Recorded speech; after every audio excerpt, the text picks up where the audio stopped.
ओम नमः शिवाय। प्रिय दर्शकों, स्वागत है आपका अपने YouTube चैनल आचार्य पंडित अजय शर्मा में। आपका दिन शुभ एवं मंगलमय हो। शंकर भगवान की कृपा आप सभी के ऊपर बनी रहे। तो प्रिय दर्शकों, आज आप सुनेंगे फाल्गुन मास महात्म्य के 9वें अध्याय की कथा। श्री सूत जी बोले, विद्वान एवं बुद्धिमान महर्षियों, मोक्षदायक शिव क्षेत्रों का वर्णन सुनो। तत्पश्चात मैं लोक रक्षा के लिए शिव संबंधी आगमों का वर्णन करूंगा। पर्वत, वन और काननों सहित इस पृथ्वी का विस्तार 50 करोड़ योजन है। भगवान शिव की आज्ञा से पृथ्वी संपूर्ण जगत को धारण करके स्थित है। भगवान शिव ने भूतल पर विभिन्न स्थानों में वहाँ के निवासियों को कृपा पूर्वक मोक्ष देने के लिए शिव क्षेत्र का निर्माण किया है। कुछ क्षेत्र ऐसे हैं जिन्हें देवताओं और ऋषियों ने अपना वास स्थान बनाकर के अनुग्रहित किया है, इसलिए उनमें तीर्थत्व प्रकट हो गया है। तथा अन्य बहुत से तीर्थ क्षेत्र ऐसे हैं जो लोगों की रक्षा के लिए स्वयं प्रादुर्भूत हुए हैं। तीर्थ और क्षेत्र में जाने पर मनुष्य को सदा स्नान, दान और जप आदि करना चाहिए, अन्यथा वह रोग, दरिद्रता तथा मूकता आदि दोषों का भागी होता है। जो मनुष्य इस भारतवर्ष के भीतर मृत्यु को प्राप्त होता है, वह अपने पुण्य के फल से ब्रह्मलोक में वास करके पुण्य क्षय के पश्चात पुनः मनुष्य योनि में ही जन्म लेता है। पापी मनुष्य पाप करके दुर्गति में ही पड़ा रहता है। ब्राह्मणों, पुण्य क्षेत्र में पाप कर्म किया जाए तो वह और भी दृढ़ हो जाता है। अतः पुण्य क्षेत्र में निवास करते समय सूक्ष्म से सूक्ष्म अथवा थोड़ा सा भी पाप ना करें। सिंधु और सतजल नदी के तट पर बहुत से पुण्य क्षेत्र हैं। सरस्वती नदी परम पवित्र और 60 मुख वाली कही गई है, अर्थात उसकी 60 धाराएं हैं। विद्वान पुरुष सरस्वती के उन धाराओं के तट पर निवास करें तो वह क्रमशः ब्रह्मपद को पा लेता है। हिमालय पर्वत से निकली हुई पुण्य सलीला गंगा 100 मुख वाली नदी है। उसके तट पर काशी, प्रयाग आदि अनेक पुण्य क्षेत्र हैं। वहाँ मकर राशि के सूर्य होने पर गंगा जी की तटभूमि पहले से भी अधिक प्रशस्त एवं पुण्यदायक हो गई है। सोनभद्र नदी की 10 धाराएं हैं। वह बृहस्पति के मकर राशि में आने पर अत्यंत पवित्र और अविष्ट फल देने वाला हो जाता है। उस समय वहाँ स्नान और उपवास करने से विनायक पद की प्राप्ति होती है। पुण्य सलीला महानदी नर्मदा के 24 मुख्य स्रोत हैं। उनमें स्नान तथा उनके तट पर निवास करने से मनुष्य को वैष्णव पद की प्राप्ति होती है। तमसा के 12 तथा रेवा के 10 मुख हैं। परम पुण्यमयी गोदावरी के 21 मुख बताए गए हैं। वह ब्रह्म हत्या तथा गोवध के पाप का नाश भी करने वाली एवं रुद्रलोक देने वाली है। कृष्णवेणी नदी का जल बड़ा पवित्र है। वह नदी समस्त पापों का नाश करने वाली है। उसके 18 मुख बताए गए हैं तथा वह विष्णु लोक प्रदान करने वाली है। तुंगभद्रा के 10 मुख हैं। वह ब्रह्मलोक देने वाली है। पुण्य सलीला सुवर्ण सुमुखी के 9 मुख कहे गए हैं। ब्रह्मलोक से लौटे हुए जीव उसी के तट पर जन्म लेते हैं। सरस्वती नदी, पंपा सरोवर, कन्याकुमारी, अंतरीप तथा शुभकारक श्वेत नदी, ये सभी पुण्य क्षेत्र हैं। इनके तट पर निवास करने से इंद्रलोक की प्राप्ति होती है। सहिए पर्वत से निकली हुई महानदी कावेरी परम पुण्यमयी है। उसके 27 मुख बताए गए हैं। वह संपूर्ण अभिष्ट वस्तुओं को देने वाली है। उसके तट स्वर्गलोक की प्राप्ति कराने वाले तथा ब्रह्मा और विष्णु पद की प्राप्ति कराने वाले हैं। कावेरी के जो तट शैव क्षेत्र के अंतर्गत हैं वे अविष्ट फल देने के साथ ही शिवलोक प्रदान कराने वाले भी हैं। नैमिषारण्य तथा बद्रिकाश्रम में सूर्य और बृहस्पति के मेष राशि में आने पर यदि स्नान करें तो उस समय वहाँ किए हुए स्नान पूजन आदि को ब्रह्मलोक की प्राप्ति कराने वाला जानना चाहिए। सिंह और कर्क राशि में सूर्य की संक्रांति होने पर सिंधु नदी में किया हुआ स्नान तथा केदार नदी के जल का पान एवं स्नान ज्ञानदायक माना गया है। जब बृहस्पति सिंह राशि में स्थित हो उस समय सिंह की संक्रांति से युक्त भाद्रपद मास में यदि गोदावरी के जल में स्नान किया जाए तो वह शिवलोक की प्राप्ति कराने वाला होता है। ऐसा पूर्व काल में स्वयं भगवान शिव ने कहा था। जब सूर्य और बृहस्पति कन्या राशि में स्थित हों तब यमुना और सोनभद्र में स्नान करें। वह स्नान धर्मराज तथा गणेश जी के लोक में महान भोग देने वाले होता है। यह महर्षियों की मान्यता है। जब सूर्य और बृहस्पति तुला राशि में स्थित हों उस समय कावेरी नदी में स्नान करें। वह स्नान भगवान विष्णु के वचन की महिमा से संपूर्ण अविष्ट वस्तुओं को देने वाला होता है। जब सूर्य और बृहस्पति वृश्चिक राशि पर आ जाएं तब मार्गशीर्ष यानी कि अगहन के महीने में नर्मदा में स्नान करने से विष्णु लोक की प्राप्ति होती है। सूर्य और बृहस्पति के धनु राशि में स्थित होने पर स्वर्ण मुखरी नदी में किया हुआ स्नान शिवलोक प्रदान कराने वाला होता है। जैसा कि ब्रह्मा जी का वचन है, जब सूर्य और बृहस्पति मकर राशि में स्थित हों उस समय माघ मास में गंगा जी के जल में स्नान करना चाहिए। ब्रह्मा जी का कथन है कि वह स्नान शिवलोक की प्राप्ति कराने वाला होता है। शिवलोक के पश्चात ब्रह्मा और विष्णु के स्थानों में सुख भोगने पर अंत में मनुष्य को ज्ञान की प्राप्ति होती है। माघ मास में तथा सूर्य के कुंभ राशि में स्थित होने पर फाल्गुन मास में गंगा जी के तट पर किया हुआ श्राद्ध, पिंडदान अथवा तिलोदक दान पिता और नाना दोनों कुलों के पितरों की अनेक पीढ़ियों का उद्धार करने वाला बताया गया है। सूर्य और बृहस्पति जब मीन राशि में स्थित हैं तब कृष्णवेणी नदी में किए गए स्नान की ऋषियों ने प्रशंसा की है। उन महीनों में पूर्वोक्त तीर्थों में किया हुआ स्नान इंद्र पद की प्राप्ति कराने वाला होता है। विद्वान पुरुष गंगा तथा कावेरी नदी का आश्रय लेकर के तीर्थवास करें। ऐसा करने से तत्काल किए हुए पाप का निश्चय ही नाश हो जाता है। रुद्र को प्रदान करने वाले बहुत से क्षेत्र हैं। ताम्रपर्णी और वेगवती ये दोनों नदियाँ ब्रह्मलोक की प्राप्ति फल देने वाली हैं। इन दोनों के तटों पर कितने ही स्वर्णदायक क्षेत्र हैं। उन दोनों के मध्य में बहुत से पुण्यप्रद क्षेत्र हैं।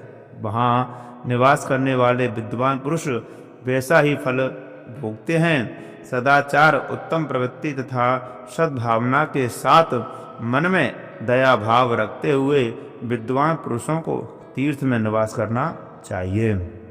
ऋषियों ने कहा, हे सूत जी महाराज, अब आप शीघ्र ही हमें वह सदाचार सुनाइए जिससे विद्वान पुरुष पुण्य लोकों पर विजय पाता है। स्वर्ग प्रदान करने वाले धर्म में आचार तथा नरक का कष्ट देने वाले अधर्म में आचारों का भी वर्णन कीजिए। श्री सूत जी बोले, सदाचार का पालन करने वाला विद्वान ब्राह्मण ही वास्तव में ब्राह्मण नाम धारण करने का अधिकारी है। जो केवल वेदोक्त आचार का पालन करने वाला एवं वेद का अभ्यासी है उस ब्राह्मण की विप्र संज्ञा होती है। सदाचार, वेदाचार तथा विद्या, इनमें से एक एक गुण से ही युक्त होने पर उसे द्विज कहते हैं। जिसमें स्वल्प मात्र में ही आचार का पालन देखा जाता है, जिसने वेदाध्ययन भी बहुत कम किया है तथा जो राजा का सेवक, पुरोहित, मंत्री आदि हैं, उसे क्षत्रिय ब्राह्मण कहते हैं। जो ब्राह्मण कृषि अथवा वाणिज्य कर्म करने वाला है और कुछ कुछ ब्राह्मणोचित आचार का भी पालन करता है, वह वैश्य ब्राह्मण है। तथा जो स्वयं ही खेत जोतता है, हल चलाता है, उसे शूद्र ब्राह्मण कहा गया है। जो दूसरों के दोष देखने वाला और परद्रोही है, उसे चांडाल द्विज कहते हैं। इस तरह क्षत्रियों में भी जो पृथ्वी का पालन करता है, वह राजा है। दूसरे लोग राजत्वहीन क्षत्रिय माने गए हैं। वैश्यों में भी जो धान्य आदि वस्तुओं का क्रय विक्रय करता है, वह वैश्य कहलाता है। दूसरों को वणिक कहते हैं। जो ब्राह्मणों, क्षत्रियों तथा वैश्यों की सेवा में लगा रहता है, वही वास्तव में शूद्र कहलाता है। जो शूद्र हल जोतने का काम करता है, उसे दुर्लभ समझना चाहिए। सेवा, शिल्प और कर्षण से भिन्न वृत्ति का आश्रय लेने वाले शूद्र दस्यु कहलाते हैं। क्या कहलाते हैं? दस्यु कहलाते हैं। इन सभी वर्णों के मनुष्यों को चाहिए कि वह ब्रह्म मुहूर्त में उठकर के पूर्वाभिमुख हो। सबसे पहले देवताओं का, फिर धर्म का, फिर अर्थ का, सब उसकी प्राप्ति के लिए उठाए जाने वाले क्लेशों का तथा आय और व्यय का भी चिंतन करें। रात के पिछले पहर को उष काल जानना चाहिए। उस अंतिम पहर का जो आधा या मध्य भाग है, उसे संधि कहते हैं। उस संधि काल में उठ करके द्विज को मल मूत्र आदि का त्याग करना चाहिए। घर से दूर जाकर के बाहर से अपने शरीर को ढके रख करके दिल में उत्तराभिमुख बैठ करके मल मूत्र का त्याग करे। यदि उत्तराभिमुख बैठने में कोई रुकावट हो तो दूसरी दिशा की ओर मुख करके बैठ जावे। जल, अग्नि, ब्राह्मण आदि तथा देवताओं का सामना बचा करके बैठे। मल त्याग करके उठने पर फिर उस मल को ना देखे। तदनंतर जलाशय से बाहर निकाले हुए जल से ही गुदा की शुद्धि करे, अथवा देवताओं, पितरों तथा ऋषियों के तीर्थ में उतरे बिना ही प्राप्त हुए जल से शुद्धि करनी चाहिए। गुदा में 7 बार, 5 या 3 बार मिट्टी लगाकर के उसे धोकर के शुद्ध करें। लिंग में ककोड़े के फल के बराबर मिट्टी लेकर के लगाए और उसे धो दें। परंतु गुदा में लगाने के लिए एक परस मिट्टी की आवश्यकता होती है। लिंग और गुदा की शुद्धि के लिए उठ करके अन्यत्र जाए और हाथ पैरों की शुद्धि करके 8 बार कुल्ला करे। जिस किसी वृक्ष पत्ते से अथवा उसके पतले काष्ठ से जल के बाहर दतवन करना चाहिए, उस समय तर्जनी उंगली का उपयोग बिल्कुल भी ना करें। यह दंत शुद्धि का विधान बतलाया गया है। तदनंतर जल संबंधी देवताओं को नमस्कार करके मंत्र पाठ करते हुए जलाशय में स्नान करना चाहिए। यदि कंठ तक या कमर तक पानी में खड़े होने की शक्ति ना हो तो घुटने तक जल में खड़ा हो अपने ऊपर जल छिड़क करके मंत्रोच्चारण पूर्वक स्नान कार्य संपन्न करना चाहिए। विद्वान पुरुष को चाहिए कि वहाँ तीर्थ जल से देवता आदि का स्नानांग तर्पण भी करे। उसके बाद धौत वस्त्र लेकर के 5 कच्छ करके उसे धारण करे। साथ ही कोई उत्तरीय भी धारण कर ले, क्योंकि संध्या बंदन आदि सभी कर्मों में उनकी ये आवश्यकता होती है। नदी आदि तीर्थों में स्नान करने पर स्नान संबंधी उतारे हुए वस्त्रों को वहाँ न धोएं।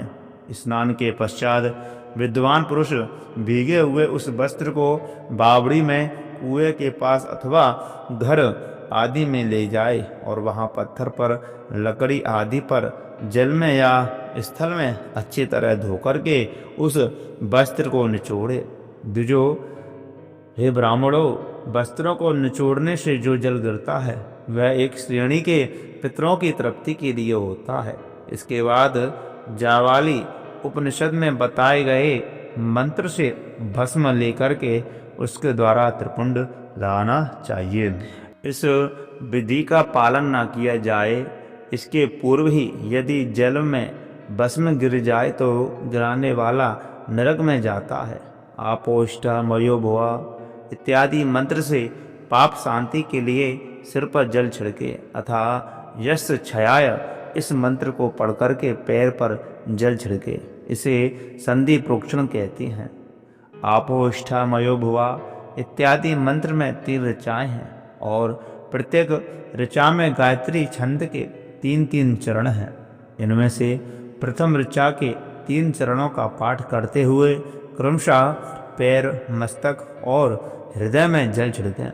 दूसरी ऋचा के 3 चरणों को पढ़कर के क्रमशः मस्तक, हृदय और पैर में जल छिड़कें तथा तीसरी ऋचा के 3 चरणों का पाठ करते हुए क्रमशः हृदय, पैर और मस्तक का जल से प्रोक्षण करें। इसे विद्वान पुरुष मंत्र स्नान मानते हैं।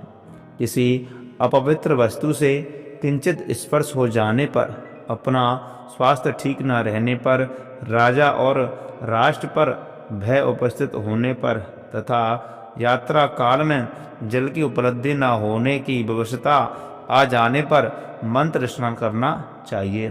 प्रातःकाल सूर्यस्य या मनुष्य इत्यादि सूर्यानुवाक से अथवा सायंकाल अग्निश्च या मनुष्य इत्यादि अग्नि संबंधी अनुवाक से जल का आचमन करके पुनः जल से अपने अंगों का प्रोक्षण करें। मध्याह्न काल में भी आप परंतु इस मंत्र से आचमन करके पूर्ववत प्रोक्षण या मार्जन करना चाहिए। प्रातःकाल की संध्योपासना में गायत्री मंत्र का जाप करके 3 बार ऊपर की ओर सूर्य देव को अर्घ देना चाहिए। ब्राह्मणों, मध्याह्न काल में गायत्री मंत्र के उच्चारण पूर्वक सूर्य को एक ही अर्घ देना चाहिए। फिर सायंकाल आने पर पश्चिम की ओर मुख करके बैठ जाए और पृथ्वी पर ही सूर्य के लिए अर्घ दें, ऊपर की ओर नहीं। प्रातःकाल और मध्याह्न के समय अंजलि में जल अर्घ लेकर के उंगलियों की ओर से सूर्य देव के लिए अर्घ दें। फिर उंगलियों के छिद्र से ढलते हुए सूर्य को देखें और उनके लिए स्वतः प्रदक्षिणा करके शुद्ध आचमन करें। सायंकाल में सूर्यास्त से 2 घड़ी पहले की हुई संध्या निष्फल होती है, क्योंकि वह साय संध्या का समय नहीं है। ठीक समय पर संध्या करनी चाहिए, ऐसी शास्त्र की आज्ञा है। यदि संध्योपासना किए बिना दिन बीत जाए तो प्रत्येक समय के लिए क्रमशः प्रायश्चित करना चाहिए। यदि एक दिन बीते तो प्रत्येक बीते हुए संध्या काल के लिए नित्य नियम के अतिरिक्त 100 गायत्री मंत्र का अधिक जप करें। यदि नित्य कर्म के लुप्त हुए 10 दिन से अधिक बीत जाए तो उसके प्रायश्चित में 1 लाख गायत्री का जप करना चाहिए। यदि 1 मास तक नित्य कर्म छूट जाए तो पुनः अपना उपनयन संस्कार कराना चाहिए। अर्थ सिद्धि के लिए ईश, गौरी, कार्तिकेय, विष्णु, ब्रह्मा, चंद्रमा और यम तथा ऐसे ही अन्य देवताओं का भी शुद्ध जल से तर्पण करें। फिर तर्पण कर्म को ब्रह्मार्पण कह करके शुद्ध आचमन करें। तीर्थ के दक्षिण प्रशस्त मठ में, मंत्राचल में, देवालय में, घर में अथवा अन्य किसी नियत स्थान में आसन पर स्थिरता पूर्वक बैठ करके विद्वान पुरुष अपनी बुद्धि को स्थिर करे और संपूर्ण देवताओं को नमस्कार करके पहले प्रणव का जप करने के पश्चात गायत्री मंत्र की आवृत्ति करे। प्रणव के आ, उ और म इन तीनों अक्षरों से जीव और ब्रह्म की एकता का प्रतिपादन होता है। इस बात को जानकर के प्रणव ओम का जप करना चाहिए। जप काल में यह भावना करनी चाहिए कि हम तीनों लोकों की सृष्टि करने वाले ब्रह्मा, पालन करने वाले विष्णु और संहार करने वाले रुद्र की जो स्वयं प्रकाश चिन्मय है उपासना करते हैं। यह ब्रह्म स्वरूप ओंकार हमारी कर्मेंद्रियों और ज्ञानेंद्रियों की वृत्तियों को, मन की वृत्तियों को तथा बुद्धि वृत्तियों को सदा भोग और मोक्ष प्रदान करने वाले धर्म एवं ज्ञान की ओर प्रेरित करें। प्रणव के इस अर्थ का बुद्धि के द्वारा चिंतन करता हुआ जो इनका जप करता है वह निश्चय ही ब्रह्म को प्राप्त कर लेता है। अन्यथा अर्थानुसंधान के बिना ही प्रणव का नित्य जप करना चाहिए। इससे ब्राह्मणत्व की पूर्ति होती है। ब्राह्मणत्व की पूर्ति के लिए श्रेष्ठ ब्राह्मण को प्रतिदिन प्रातःकाल 1000 गायत्री मंत्र का जप करना चाहिए। मध्याह्न काल में 100 बार और सायंकाल में 28 बार जप की विधि है। अन्य वर्ण के लोगों को अर्थात क्षत्रिय और वैश्य को तीनों संध्याओं के समय यथासाध्य गायत्री जप करना चाहिए। सतयुग आदि में तप को ही प्रशस्त कहा गया है, किंतु कलयुग में द्रव्य साध्य धर्म दान आदि अच्छा माना गया है। सतयुग में ध्यान से, त्रेता में तपस्या से और द्वापर में यज्ञ करने से ज्ञान की सिद्धि होती है, परंतु कलयुग में प्रतिमा भगवत विग्रह की पूजा से ज्ञान लाभ होता है। अधर्म हिंसा दुख रूप है और धर्म सुख रूप है। अधर्म से मनुष्य दुख पाता है और धर्म से वह सुख एवं अभ्युदय का भागी होता है। दुराचार से दुख प्राप्त होता है और सदाचार से सुख।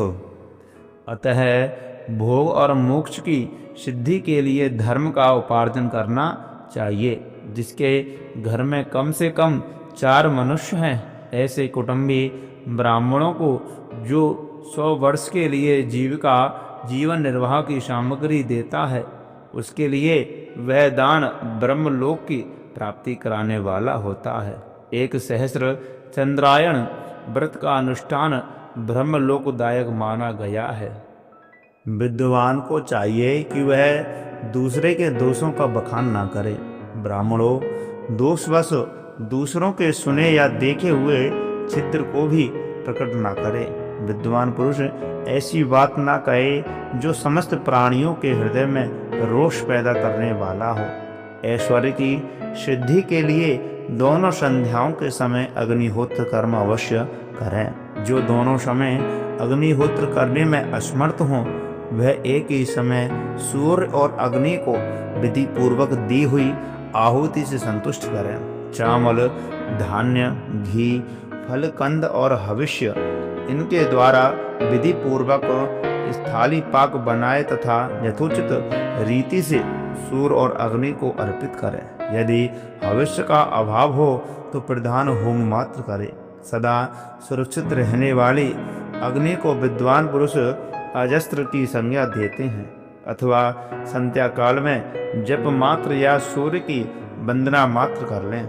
आत्मज्ञान की इच्छा वाले तथा धनार्थी पुरुषों को भी इस प्रकार विधिवत उपासना करनी चाहिए। जो सदा ब्रह्म यज्ञ में तत्पर होते हैं, देवताओं की पूजा में लगे रहते हैं, नित्य अग्नि पूजा एवं गुरु पूजा में अनुरक्त होते हैं तथा ब्राह्मणों को तृप्त किया करते हैं, वे सब लोग स्वर्गलोक के भागी होते हैं। तो प्रिय भक्तजनों, ये रही फाल्गुन मास में सुनी जाने वाली शिव पुराण की कथा।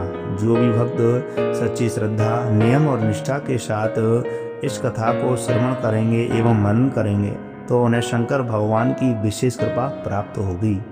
इसमें किसी प्रकार का संशय नहीं है। तो मैं आशा करता हूँ यह कथा आप सभी को बहुत अच्छी लगी होगी। तो कृपा करके इस कथा को ज़्यादा से ज़्यादा भक्तों को शेयर करें, जिससे कि उन्हें भी यह पुण्यवर्धक जानकारी प्राप्त हो सके और अपने जीवन को धन्य बना सकें। तो मैं आशा करता हूँ इस कथा को ज़्यादा से ज़्यादा शेयर करें, लाइक करें, चैनल को सब्सक्राइब करना बिल्कुल भी ना भूलें। कमेंट बॉक्स में विष्णु भगवान की जय अवश्य लिखें, शंकर भगवान की जय अवश्य लिखें। जय श्री राधे, जय श्री कृष्ण।